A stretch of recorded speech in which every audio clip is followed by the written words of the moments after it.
चलिए JKSSB VLW की बात करेंगे। रीजनिंग का सेक्शन आपको पता है, अलग से प्लेलिस्ट बनाई गई है इसी यूट्यूब चैनल पर। रीजनिंग की कई सारी वीडियोस वहाँ पे अपलोड भी करेंगे, 30+ वीडियोस वहाँ पर अवेलेबल हैं। आज के इस वीडियो में आपको बताने जा रहे हैं जेकेएसएसबी वीएलडब्ल्यू रीजनिंग का जो लास्ट टाइम पेपर आया था जेकेएसएसबी वीएलडब्ल्यू, उसमें रीजनिंग के किस तरह के क्वेश्चन थे वो आज के इस वीडियो में हम देखने वाले हैं। और अगर आप ये पेपर पहले ही अटैम्प्ट करना चाहते हो, आपको हमारी एप्लीकेशन है AKS क्लासेस के नाम से, वहाँ पर एक आपको टेस्ट सीरीज़ आपको देखने को मिलेगी, जेकेएसएसबी वीएलडब्ल्यू टेस्ट सीरीज़। तो वहाँ पर हालांकि वो उसका प्राइस है 101 रुपीज़ का, उसका प्राइस है या 99 रुपीज़ का कुछ ऐसे प्राइस है उसका। तो उसमें ये ऐड करा होगा जेकेएसएसबी वीएलडब्ल्यू रीजनिंग वाला टेस्ट। ये आपने वो कोर्स परचेज करा या नहीं करा, आपके लिए फ्री रहने वाला है। आप मुझसे पहले जाके वहाँ पे इसको अटेम्प्ट कर सकते हो और यहाँ पर आके वीडियो में अपने सॉल्यूशंस को मैच कर सकते हो। हालांकि सॉल्यूशन वहाँ पर मिलेंगे, लेकिन उसके रीज़न क्या है वो आपको यहाँ पर देखने को मिल जाएगा। तो वहाँ पर जाके अटेम्प्ट कर सकते हो। इस तरह के कई सारे और भी आपको देखने को मिल जाएंगे। फिलहाल रीजनिंग के आज के पेपर को स्टार्ट करते हैं। किस तरह के क्वेश्चन पेपर में आए हुए थे वो देखना स्टार्ट कर देते हैं। जैसे पहला क्वेश्चन आपके सामने स्क्रीन में है।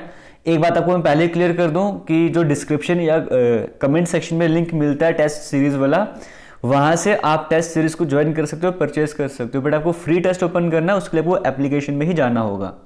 स्टार्ट करते हैं आज का फर्स्ट क्वेश्चन, यानी कि जो पेपर में फर्स्ट क्वेश्चन आया था वो आपके सामने स्क्रीन में इस तरीके से था। कहा गया 6, 24, 120, 5040। जो बीच में क्वेश्चन मार्क आपको देखने को मिल रहा है, यहाँ पर क्या आ जाएगा आपको ये बताना था। तो सिंपल सा क्वेश्चन था। हालांकि पेपर 3-4 साल पहले आया था वीएलडब्ल्यू वाला, तो ये वाला पेपर है, इतना डिफिकल्ट लेवल आपको देखने को मिलेगा नहीं। 6 से 24 पे जाना तो 4 से मल्टीप्लाई करना पड़ेगा। 24 से 120 पे जाना तो 5 से मल्टीप्लाई करना पड़ेगा। पैटर्न समझ आ गया। आगे 120 को 6 से मल्टीप्लाई करना पड़ेगा, तो 120 को 6 से मल्टीप्लाई करेगा 720 आ जाएगा। फिर आगे चेक करना चाहते हो तो 720 को 7 से मल्टीप्लाई करके देख लो, ये 5040 आंसर आ जाएगा। तो सिंपल पैटर्न चल रहा था मल्टीप्लिकेशन वाला। इसी के साथ आपका जो पहला क्वेश्चन है वो यहाँ पर कंप्लीट हो जाता है। चलते सेकंड क्वेश्चन की बात करते जो आपके एग्जाम में आया हुआ था, आपके सामने स्क्रीन में चल रहा है। यहाँ पर कहा गया, और इसको मैं प्लेलिस्ट में ऐड कर दूंगा, रीजनिंग में प्लेलिस्ट में टॉप में, आपको भी जाके देख सकते हो। A car moving from Bangalore to Chennai takes X hours to cover the distance at speed of 40 km/h। एक कार है जो बेंगलोर से चेन्नई की तरफ जा रही है, वो X आवर का टाइम लेती है और स्पीड कितनी है 40 km/h।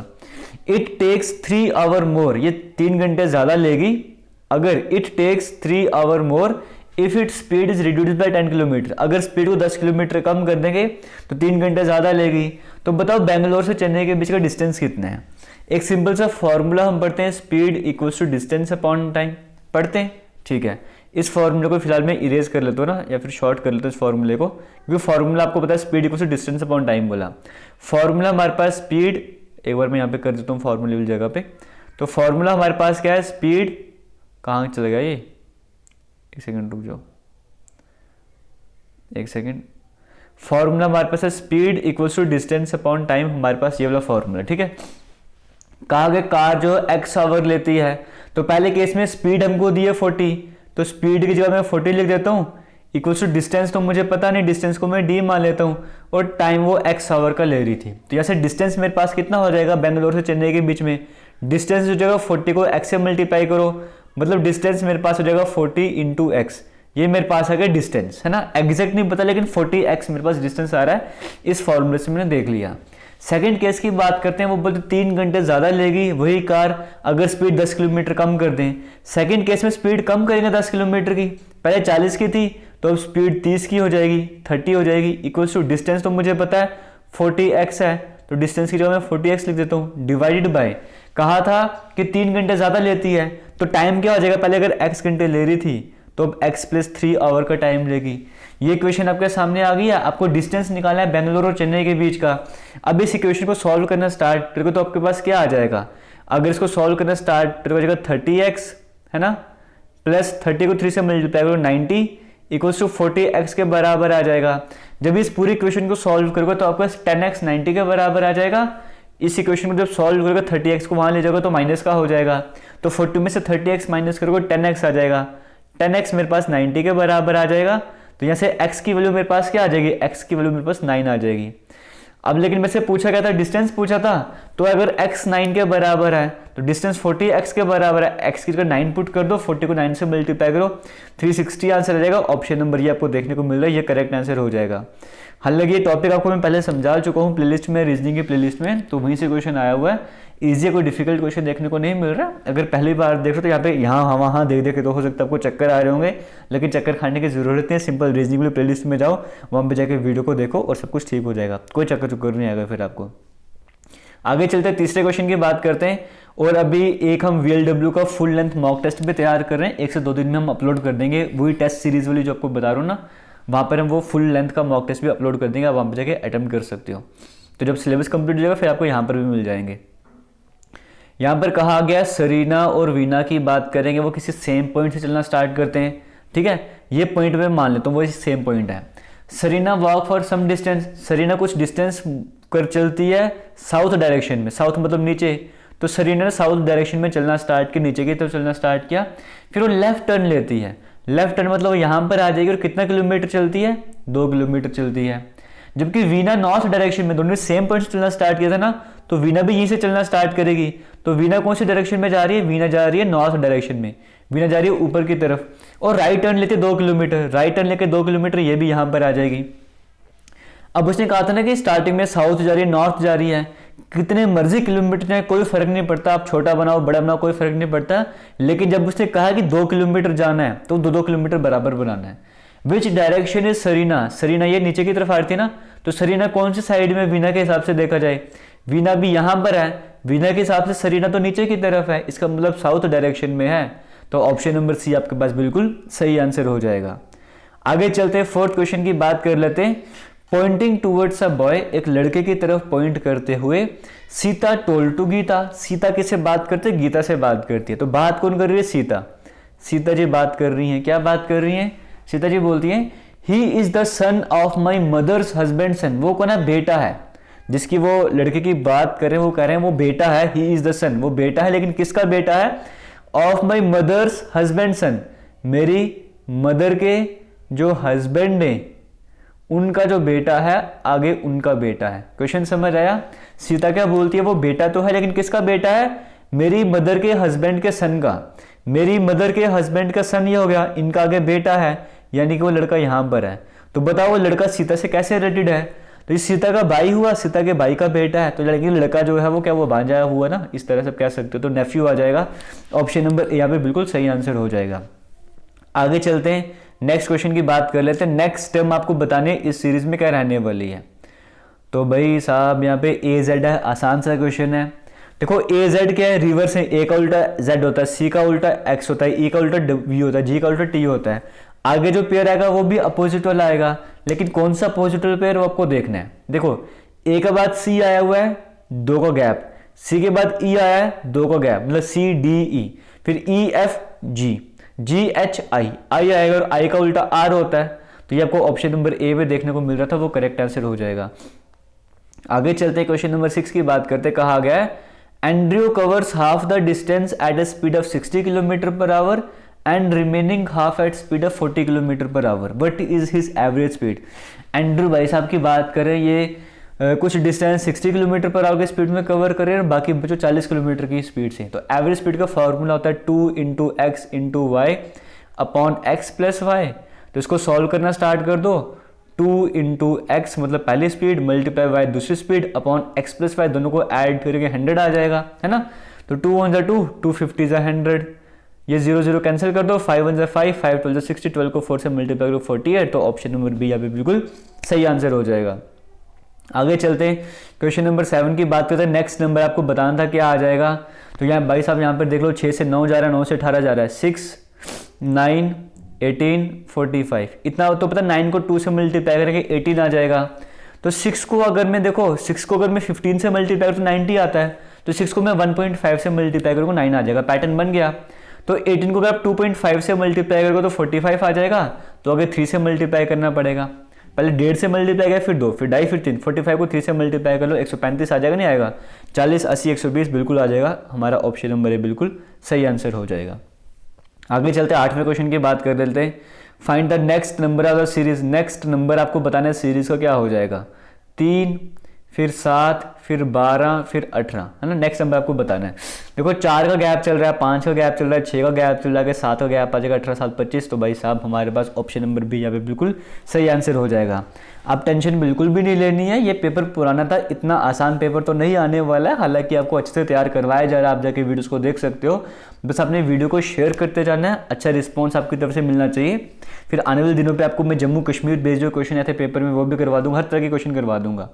फिलहाल चलते हैं 9th क्वेश्चन की तरफ। यहां पर क्या कहा गया है, कहा गया है if vision is coded as OPJTJW। चलो चेक कर लेते हैं भाई, VISION,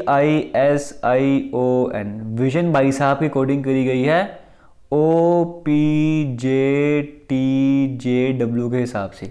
तो भाई पैटर्न चेक करते हैं, पैटर्न क्या चल रहा है। देखो V के बाद W आता है, I के बाद J आता है, S के बाद T आता है, I के बाद J, O के बाद P, N के बाद O। सिंपल सा पैटर्न चल रहा है। इसके नेक्स्ट स्टेप आगे लिखा हुआ है, इसका नेक्स्ट स्टेप यहाँ पे लिखा हुआ है। करना था मिशन की बात करेंगे, M के बाद N आता है तो सबसे लास्ट में N आ जाएगा, I के बाद J आता है, फिर S के बाद T आता है, फिर T। तो कौन सा ऑप्शन ऐसा जिसके एंड में TTJN देखने को मिल रहा है, एंड में TTJN आपको ऑप्शन नंबर बी में देखने को मिल रहा है, तो वो करेक्ट आंसर हो जाएगा। यहाँ पे कहानी खत्म हो जाती है। बढ़ते हैं 10th क्वेश्चन की तरफ। Rajesh walk 3 kilometre in the west direction, है ना। डायरेक्शंस के बारे में आपको पता है, इस तरह से डायरेक्शन रहती है, नॉर्थ, ये साउथ, ये वेस्ट, ये ईस्ट। राजेश की बात करें 3 किलोमीटर वेस्ट डायरेक्शन में जाता है, 3 किलोमीटर भाई साहब वेस्ट डायरेक्शन में चले गए। फिर राइट साइड टर्न ले लेंगे, मतलब नॉर्थ में चले जाएंगे और 12 किलोमीटर नॉर्थ में जाते हैं, 12 किलोमीटर ये भाई साहब नॉर्थ में जाते हैं। फिर वो लेफ्ट टर्न लेते हैं 2 किलोमीटर नॉर्थ का लेफ्ट, दोबारा वेस्ट आ जाएंगे, 2 किलोमीटर वेस्ट आ जाएंगे। तो बताओ भाई स्टार्टिंग पॉइंट से कितनी दूरी पर हैं, 3 वेस्ट और 2 वेस्ट, 5 वेस्ट और 12 नॉर्थ। ये बच गया। डायरेक्शन पूछता हम नॉर्थ वेस्ट बोले थे, लेकिन उसने डिस्टेंस पूछा भाई साहब। तो जब ऐसी कंडीशन आ जाती है हम क्या करते हैं, 5 का स्क्वायर 25 प्लस 12 का स्क्वायर 144, इन दोनों को अंडर रूट में डाल देते हैं, 116 यानी कि 13 आंसर आ जाएगा। ऑप्शन नंबर डी हमारे पास बिल्कुल सही आंसर हो जाएगा। आगे चलते हैं, क्वेश्चन नंबर 13 की बात कर लेते हैं। कहा गया है वन मॉर्निंग, एक सुबह की बात करेंगे, Shikhar and Dhawan were sitting in a park facing each other. एक सुबह की बात करेंगे, शिखर और धवन एक पार्क में बैठे होते, एक दूसरे की तरफ फेस करके बैठे होते। फिर कहते हैं Shikhar's shadow was falling to his left, Shikhar की शैडो जो है उसके लेफ्ट साइड में जा रही थी। तो भाई साहब ये सुबह सुबह पार्क में करने क्या गए थे शिखर और धवन। शिखर और धवन जो सुबह सुबह पार्क में गए होते और एक दूसरे की तरफ मुड़ के बैठे होते। शिखर की शैडो जो है उसके लेफ्ट साइड में जा रही थी। ऑब्वियस ही बात है, अगर मॉर्निंग का केस लेंगे तो भाई sun rises in the east, sun sets in the west. तो मॉर्निंग का केस है, सूरज यहाँ पर होगा, शैडो यहाँ बनेगी या यहाँ बनेगी। और फेस टू फेस बात कर रहे थे, अगर एक का फेस इधर है एक का फेस इधर होगा, तो भाई लेफ्ट इसके हिसाब से देखेंगे राइट साइड होगा, इसके हिसाब से देखेंगे लेफ्ट साइड हो जाएगा। तो शैडो जो लेफ्ट बन रही थी, शिखर की शैडो लेफ्ट बन रही थी उसी के, तो शिखर की शैडो है उसी के लेफ्ट बन रही थी, शिखर हो जाएगा। तो ये अगर ये शिखर है तो ये धवन हो जाएगा। धवन कौन सी डायरेक्शन में फेस कर रहा है, नीचे की तरफ फेस कर रहा है, south direction. Option number A correct answer हो जाएगा। ये सभी चीज़ें मैं आपको समझा चुका हूँ, तो टेंशन बिल्कुल नहीं लेनी है। जैसे डायरेक्शनल टॉपिक है, ये क्लास 4 के टाइम पे भी करवाया था, ये कंसेप्ट वहाँ पे करवाए थे, आराम से पढ़ सकते हो। स्टेटमेंट कंक्लूजन का है, सभी इंडियंस पैट्रियोटिक देशभक्त होते हैं। कंक्लूजन में कहा गया अमेरिकन पैट्रियोटिक। इस स्टेटमेंट से हम ये कंक्लूजन निकाल ही नहीं सकते। Every citizen should love his nation, इससे भी हम ये कंक्लूजन निकाल नहीं सकते। तो कोई भी कंक्लूजन फॉलो नहीं करेगा। Option number D correct answer हो जाएगा। Find the next letter of the series, next letter बताना था। देखो ए है, फिर सी है, फिर एफ है, जे है, ये फर्स्ट नंबर पे आता है, थर्ड नंबर पे, 6th नंबर पे, 9th नंबर पे आता है। नेक्स्ट कौन सा आ जाएगा, 2 का गैप है, एक के बाद ठीक है, ये 2 का गैप है, ये 3 का गैप है। ये क्या चल रहा है एक बार चेक कर लो, कोई मिस्टेक तो नहीं करी। 1, 3, 6, फिर ये तो 10th नंबर पे आता है ना भाई साहब, है ना। तो ये 2 का गैप चल रहा था, फिर 3 का गैप चला, फिर 4 का गैप, 5 का गैप चलना चाहिए था। तो इसका मतलब O 15 आ जाएगा हमारे पास, 15 नंबर पे O आता है। ऑप्शन नंबर बी बिल्कुल सही आंसर हो जाएगा। आई हैव, और आपको बताना चाहूँगा ये जो जेके लेटेस्ट इन्फो के नाम से आप यूट्यूब चैनल पर वीडियो देख रहे हो, इसी नाम से हमारा इंस्टाग्राम अकाउंट भी है और इसी नाम से हमारा फेसबुक पेज भी है। आप दोनों में जाके हमें फॉलो कर सकते हो। वहाँ पे आपके लिए इंपॉर्टेंट इन्फॉर्मेटिव वीडियोस अपलोड होती रहती हैं, डेली अपलोड होती है। आपको कुछ ना कुछ सीखने को जरूर मिलेगा, वहाँ पर जाके जरूर फॉलो कीजिएगा। और किसी तरह की क्वेरी होगी इंस्टाग्राम या फेसबुक पर आप हमें मैसेज भी कर सकते हो। अगर काम का कुछ होगा आपको रिप्लाई ज़रूर मिल जाएगा। फिलहाल हम इस क्वेश्चन को सॉल्व कर लेते हैं और जो कमेंट सेक्शन में आपको लिंक मिलेगा टेस्ट सीरीज़ का, वो ज़रूर ज्वाइन कीजिएगा। अगर आप VLW की तैयारी कर रहे हो, वहाँ पर अनलिमिटेड आपको टेस्ट देखने को मिलेंगे, सब्जेक्टिव टेस्ट, मिक्स टेस्ट और एंड में फुल लेंथ मॉक टेस्ट में बीच में अपलोड होते रहेंगे। I have twice the number of coins that my brother has and half the number of coins my sister has. भाई क्या बात है, मेरे पास कितने कॉइन्स हैं? I have twice the number of coins that my brother has. मान के चलते मेरे ब्रदर के पास एक्स कॉइन थे, तो मेरे पास उसके डबल हैं। तो मेरे पास अगर उसके डबल हैं तो मेरे पास मतलब आई में मेरे पास डबल है तो 2x हो जाएंगे। और उसके बाद कहा गया has half the number of coins my sister has, और सिस्टर से आधे हैं, यानी कि मेरी सिस्टर के पास, अगर मेरे पास सिस्टर से आधे हैं तो सिस्टर के पास 4x रहे होंगे, तभी मेरे पास 2x उसके आधे रहे होंगे।